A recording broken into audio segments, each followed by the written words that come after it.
చూస్తున్నారు రష్యా ఇంకా ఉక్రెయిన్ మధ్య యుద్ధ వాతావరణం కంటిన్యూ అవుతుంది. అయితే ఇప్పటికే టర్కీలో జరిగిన శాంతి చర్చలు కూడా విఫలమయ్యాయి. ఏదైతే ఉక్రెయిన్ ఒక 2 రోజుల క్రితం ఉక్రెయిన్ డ్రోన్లతో దాడి చేసిందో ఆ దాడి చేసి ఉక్రెయిన్ చాలా పెద్ద తప్పు చేసిందంటూ కూడా పుతిన్ వ్యాఖ్యానించారు. సో దీంతో ఏదైతే టర్కీలో రెండోసారి జరిగిన శాంతి చర్చలు కూడా విఫలమైనట్టు తెలుస్తోంది. దీంతో పరస్పర దాడులకు కూడా రెండు దేశాలు సిద్ధంగా ఉన్నట్టు తెలుస్తోంది. అయితే ఒకవేళ యుద్ధమే జరిగితే కొన్ని కోట్ల మంది ప్రజల ప్రాణాలు కూడా ప్రమాదంలో పడే అవకాశం ఉన్నట్లు కూడా చాలా స్పష్టంగా కనిపిస్తోంది. ఉక్రెయిన్ డ్రోన్ దాడులతో ఇప్పటికే రష్యా భారీగా నష్టపోయింది. 40కి పైగా విమానాలు ధ్వంసమయ్యాయి. అయితే డ్రోన్ దాడుల ద్వారా ఉక్రెయిన్ చాలా పెద్ద తప్పు చేసిందని కూడా పుతిన్ చెప్పడం జరిగింది. అంతర్జాతీయ యుద్ధానికి తెరలేపినట్లు కూడా ప్రకటించారు. అయితే ఉక్రెయిన్కు వ్యతిరేకంగా రష్యా చాలా వేగంగా నిర్ణయాలు తీసుకుంటుంది. ఇప్పటికే 34% వైమానిక శక్తిని ఆ దాడుల్లో రష్యా నష్టపోయింది. వీటి విలువ సుమారు $700 కోట్ల ఉంటుందని కూడా అంచనా వేస్తున్నారు. సో దీంతో ఏవైతే ఉక్రెయిన్ దాడి చేసిందో ఆ దాడి తర్వాత రష్యా చాలా పెద్ద స్థాయిలో నష్టపోయింది. డ్రోన్లతో దాడికి దిగింది ఉక్రెయిన్. గత 3 సంవత్సరాలుగా ఉక్రెయిన్ ఇంకా రష్యా మధ్య యుద్ధం జరుగుతుంది. అయితే ఎప్పుడు కూడా ఉక్రెయిన్ ఇంత పెద్ద స్థాయిలో దాడికి దిగలేదు. కానీ మొట్టమొదటిసారిగా ఉక్రెయిన్ ఈ దాడులకు దిగింది. అయితే ఒకసారి ఆ దాడికి సంబంధించిన విజువల్ చూద్దాం.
రష్యాపై ఉక్రెయిన్ చేసిన అత్యంత ప్రమాదకరమైన డ్రోన్ దాడి ఇప్పుడు ప్రపంచవ్యాప్తంగా చర్చకు దారితీసింది.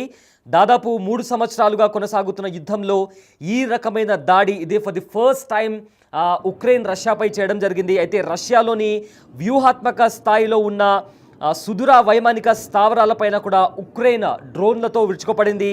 ముఖ్యంగా అణు సామర్థ్యం కలిగిన బాంబర్లే ప్రధానంగా లక్ష్యంగా నిలిచాయి. సో ఈ దాడిలో 40కి పైగా రష్యన్ యుద్ధ విమానాలు ధ్వంసమయ్యాయి. దాదాపుగా $7 బిలియన్ల ఆస్తి నష్టం జరిగినట్టు తెలుస్తోంది. అయితే మాస్కో కూడా ఈ దాడిని ధృవీకరించింది. అయితే టర్కీలోని ఇస్తాంబుల్లో కూడా శాంతి చర్చలు కూడా విఫలమయ్యాయి. సో దీంతో యుద్ధ మేఘాలు ఇరు దేశాల మధ్య యుద్ధ మేఘాలు కమ్ముకున్నాయి. అయితే ఇదే అంశానికి సంబంధించిన పూర్తి డీటెయిల్స్ మా కలీగ్ రామ్దాస్ అందిస్తారు. ఎస్ రామ్దాస్, ప్రజెంట్ ఇప్పుడు రష్యా ఇంకా ఉక్రెయిన్ మధ్య యుద్ధ వాతావరణం కనిపిస్తోంది. ఒకవేళ యుద్ధం జరిగితే ఎలాంటి పరిస్థితులు నెలకొనే అవకాశం ఉంది? అండ్ ఆల్సో శాంతి చర్చలకు సంబంధించి ఎందుకు విఫలమయ్యాయి? అండ్ ఆల్సో అమెరికా ఇప్పుడు ఏం చేయబోతుంది?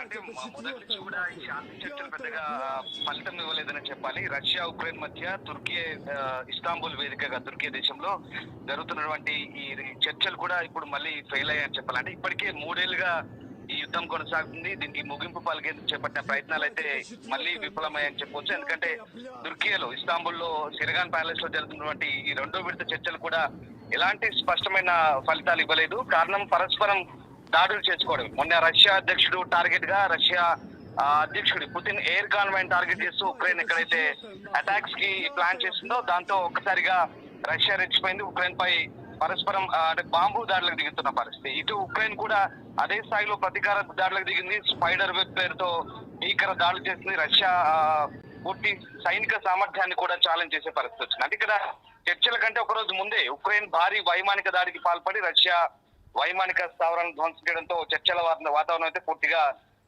చెడిపోయిందని చెప్పాలి. ఎందుకంటే ఈ పరిణామం చర్చలపై నెగిటివ్ ఇంపాక్ట్ చూపింది.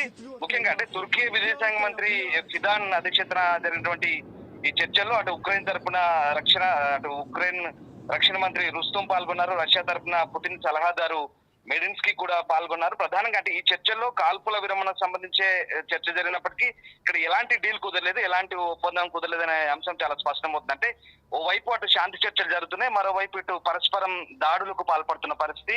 మరి అంటే భయంకరంగా ఉక్రెయిన్ కూడా పూర్తిగా ఆ స్పైడర్ వెబ్ తో జరిపినటువంటి దాడులు ఒక్కసారిగా రష్యా కూడా పసిగట్టలేకపోయింది. ఎందుకంటే అత్యంత ఆధునికమైనటువంటి ఆయుధ సంపత్తి కలిగినటువంటి రష్యా S-400 లాంటి ఎయిర్ డిఫెన్స్ సిస్టమ్ కలిగినటువంటి రష్యా కూడా ఒక్కసారిగా ఆ దాడులను పసిగట్టలేక చాలా వరకు నష్టపోయిన పరిస్థితి కనబడుతుంది. అయితే రెండు దేశాల మధ్య ఈ చర్చలకు సంబంధించి కాల్పుల వినపై ఎలాంటి స్పష్టత రాకపోయినా యుద్ధ ఖైదీల మార్పిడికి సంబంధించి అయితే అంగీకరించిన పరిస్థితి కనబడుతుంది. మీకు తెలిసిందే గతంలో కూడా 1000 మంది యుద్ధ ఖైదీల మార్పిడికి సంబంధించి ఇటు చర్చలు జరుగుతున్న క్రమంలో అటు రష్యా ఉక్రెయిన్ మధ్య ఇటు గొడవలు జరుగుతున్న పరిస్థితి. ఈ నేపథ్యంలో తాజాగా జరిగినటువంటి ఈ చర్చల అనంతరం లిథువేనియాలో ఉన్నటువంటి ఉక్రెయిన్ అధ్యక్షుడు జెలెన్స్కీ అయితే దీనిపై రియాక్ట్ అయ్యారు. ఎక్కువ మంది యుద్ధ ఖైదీల విడుదలకు సంబంధించి చొరవ తీసుకుంటామని చెప్తున్న పరిస్థితి కనబడుతుంది. ఉక్రెయిన్ అయితే సంబరాల్లో ఉంది. వాస్తవానికి తాము జరిపిన దాడిలో రష్యా భారీ నష్టాన్ని చవిచూస్తుందంటూ ఉక్రెయిన్ అయితే ఒక రకంగా ఆనందంలో ఉన్న పరిస్థితి కనబడుతుంది. ఏదేమైనప్పటికీ కూడా 1.5 ఏళ్ల నుంచి ఒక ప్లానింగ్ చేస్తున్నారు రష్యాపై ఉక్రెయిన్ చేపట్టిన ఇది అత్యంత పెద్ద దాడి అని చెప్పొచ్చు. అంటే ఎందుకంటే ఈ 3 ఏళ్లలో అతిపెద్ద భారీ దాడిగా చెప్పొచ్చు. దాదాపు 117 డ్రోన్లను వినియోగించారు. ఈ దాడుల వల్ల రష్యా వైమానిక సామర్థ్యం దాదాపు 34% డ్యామేజ్ అయినట్టుగా ఇటు జెలెన్స్కీ చెప్తున్న పరిస్థితి కనబడుతుంది. అంటే ముఖ్యంగా డ్రోన్లను చెక్క పెట్టెల్లో పెట్టి మరి చాలా అత్యంత రహస్యంగా రష్యాపై అటాక్ చేయడము, రష్యన్ స్పైస్ కానీ, రష్యన్ ఎయిర్ డిఫెన్స్ సిస్టమ్ కానీ, రష్యన్ సైనిక బలగాలు కానీ ఏవి గుర్తించలేని పరిస్థితుల్లో చాలా పక్కాగా దాడి చేశారని చెప్పొచ్చు. సో ఈ దాడి security services, Russian security services office పక్క నుంచే ప్రయోగించినట్టుగా కూడా చెప్తున్నారు. ఇది అత్యంత పెద్ద దాడి, ఈ 3 ఏళ్లలో కూడా అత్యంత పెద్ద దాడిగా చెప్తున్నారు. సో ఈ రకంగా రష్యాకైతే చాలా డ్యామేజ్ అయితే జరిగింది. సో మొత్తం మీద ఉక్రెయిన్ అయితే విజయం సాధించామనే ధోరణిలోనే ప్రస్తుతం కనబడుతోంది. సో రష్యాకు చెందిన 41 యుద్ధ విమానాలను పూర్తిగా డిస్ట్రాయ్ చేయగలిగింది. సో ఆ రకంగా ఇప్పుడైతే ఉక్రెయిన్ ఈ దాడిని ఒక గణనీయమైన విజయంగానే చెప్తోంది. సో ఆ రకంగా ఉక్రెయిన్ రష్యా మధ్య ప్రస్తుతానికి ఈ జరుగుతున్నటువంటి దాడుల పరంపర నేపథ్యంలో మరి ఇరు దేశాల మధ్య నిజంగా మళ్ళీ శాంతి చర్చలు కానీ, శాశ్వత కాల్పుల విరమణ ఒప్పందం కానీ ఎలాంటి పరిస్థితులు ఉంటాయి, సానుకూలమైన వాతావరణం ఉంటుందా లేదా అనేది మాత్రం చూడాల్సింది. ఓవైపు డొనాల్డ్ ట్రంప్ కూడా జోక్యం చేసుకుంటూ ఈ శాంతి చర్చల ప్రక్రియకు సంబంధించి ఇరు దేశాలను కూడా బెదిరింపు ధోరణిలో వెళ్తున్నారు. అటు పుతిన్ కూడా పిచ్చివాడిగా అభ్యర్థిస్తున్నాడు, మరోవైపు జెలెన్స్కీని కూడా బెదిరిస్తున్న పరిస్థితి కనబడుతుంది. అయినప్పటికీ కూడా ఇద్దరు దారిలోకి వచ్చే ప్రయత్నం చేయలేదు. ట్రంప్ వ్యాఖ్యల్ని ఇటు పుతిన్ కూడా ఏమాత్రం లెక్కలకు తీసుకోవట్లేదు. క్రెమ్లిన్ వైపు నుంచి కూడా చాలా ఘాటుగా అటు వైట్ హౌస్ కి రియాక్షన్ అనే పరిస్థితి కనబడుతుంది. సో ఏదేమైనప్పటికీ కూడా ఇరు దేశాలు ఇప్పుడు డైరెక్ట్ గా డ్రోన్ అటాక్స్ చేసుకోవడం, పరస్పరం మిసైల్స్ తో బాంబింగ్ చేసుకోవడం, ఆ రకమైనటువంటి పరిస్థితుల నేపథ్యంలో మరి మళ్ళీ రష్యా ఉక్రెయిన్ పరిస్థితి ఏం జరగబోతుంది. ఈ నేపథ్యంలోనే అటు రష్యా కూడా అణుదాడులకు సిద్ధమవుతుందనే ఆందోళన వ్యక్తం చేసిన నేపథ్యంలో అటు ఇటు యూరోపియన్ యూనియన్ దేశాలు, మరికొన్ని పశ్చిమ దేశాలు ఉక్రెయిన్ కు బాధ్యతగా నిలుస్తామంటూ బాహాటంగా ప్రకటనలు చేయడం. సో ఎలాంటి పరిస్థితులకు దారి తీయబోతుంది, భవిష్యత్తులో ఈ రెండు దేశాల మధ్య శాంతి చర్చలు పునరుద్ధరించబడతాయా లేదా ఇంకా ఇలాంటి పరిస్థితులు ఉంటాయని మాత్రం చూడాల్సిందే. సో మొత్తం మీద ఇస్తాంబుల్ వేదికగా జరిగినటువంటి శాంతి చర్చలు అయితే పెద్దగా ఇక్కడ ఫలితాలను ఇవ్వలేదని చెప్పాలి. సో ఇటు చర్చలు ఓవైపు జరుగుతున్నాయి, ఇటు మరోవైపు పరస్పరం రెండు దేశాలు కూడా దాడులు చేసుకుంటున్న ఈ నేపథ్యంలో మరి అంటే ఇంకా ఏమైనా శాంతి చర్చలకు సంబంధించి ఏదైనా పురోగతి ఉంటుందా, భవిష్యత్తులో ఈ దాడులు కంటిన్యూ అవుతాయా, ఇంకా ఎలాంటి దాడులు కొనసాగుతాయి, ఇటు రష్యా వైపు నుంచి కానీ ఉక్రెయిన్ వైపు నుంచి కానీ పరస్పరం భీకర దాడులు కొనసాగిస్తే ఇది అణుయుద్ధానికి పరిణమిస్తుందా, అణిదాడి కూడా జరగబోతుందా, రష్యా సిద్ధమవుతుందని వార్తలు వస్తున్న నేపథ్యంలో ఇంకా ఎలాంటి పరిస్థితులు తలెత్తాయని ఓవైపు కొంత ఆందోళన వ్యక్తమవుతున్న నేపథ్యంలో చూడాలంటే భవిష్యత్తులో ఈ చర్చల ప్రక్రియ ఇంకా ముందుకు సాగుతుందా లేదంటే ఇక్కడికే ఈ పరస్పరం ఇంకా కొద్ది రోజుల పాటు యుద్ధం కొనసాగుతుందా అనేది వేచి చూడాల్సిందే. Right, thank you Ramdas, thanks for the update. అయితే 3 ఏళ్లుగా కొనసాగుతున్న యుద్ధానికి ముగింపు పలికేందుకు పడుతున్న అడుగులు తడబడుతున్నాయి. రష్యా ఉక్రెయిన్ మధ్య టర్కీలో జరిగిన 2వ విడతల చర్చలు కూడా ఎలాంటి ఫలితాన్ని ఇవ్వలేదు. అంతకుముందు రోజే రష్యాపై ఉక్రెయిన్ భారీ దాడి చేసి వైమానిక స్థావరాలను కూడా ధ్వంసం చేయడంతో ఆ టెన్షన్ వాతావరణం ఏదైతే ఉందో యుద్ధ వాతావరణం కూడా మరింత పెరిగిందని చెప్పుకోవచ్చు. దాని ప్రభావం చర్చలపై కూడా పడింది. ఇస్తాంబుల్లోని సిర్గన్ ప్యాలెస్లో టర్కీ విదేశాంగ మంత్రి హకన్ ఫిదాన్ అధ్యక్షతన సోమవారం రష్యా అదేవిధంగా ఉక్రెయిన్ ప్రతినిధుల మధ్య చర్చలు జరిగాయి. కాల్పుల విరమణ షరతులపై కూడా వారు చర్చించారు. అవి ఎలాంటి రిజల్ట్స్ని కూడా చూపించలేదు. సో చర్చల్లో ఉక్రెయిన్ తరపున రక్షణ మంత్రి రుస్తెమ్ ఉమేరోవ్ అదేవిధంగా రష్యా తరపున పుతిన్ సలహాదారు వాల్దిమిర్ మెడిస్కిన్ పాల్గొన్నారు. తొలి విడత చర్చలు మే 16న ఇస్తాంబుల్లోనే జరిగాయి. అందులో కాల్పుల విరమణ ఒప్పందం కుదరకపోయినా యుద్ధ ఖైదీల మార్పిడికి అంగీకారం కుదిరింది. అయితే సోమవారం నాటి చర్చల అనంతరం ఏదైతే దీనికి సంబంధించి కూడా లిథువేనియాలో ఉన్న జెలెన్స్కీ స్పందించారు.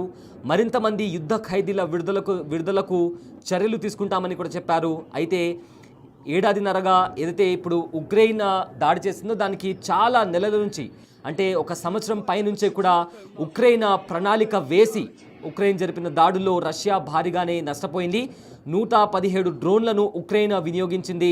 రష్యా వైమానిక బలంలో 34% ధ్వంసం చేశామని కూడా జెలెన్స్కీ చెబుతున్నారు.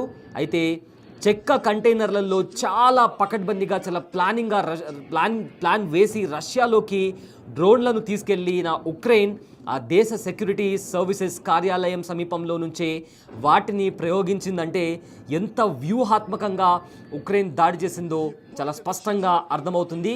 అండ్ ఆల్సో S-400 లాంటి డిఫెన్స్ సిస్టమ్ ఉన్న రష్యా ఉక్రెయిన్ చేసే దాడులను కనిపెట్టలేకపోయిందంటే ఉక్రెయిన్ ఏ రకంగా ప్లాన్ చేసిందో చాలా స్పష్టంగా అర్థమవుతుంది.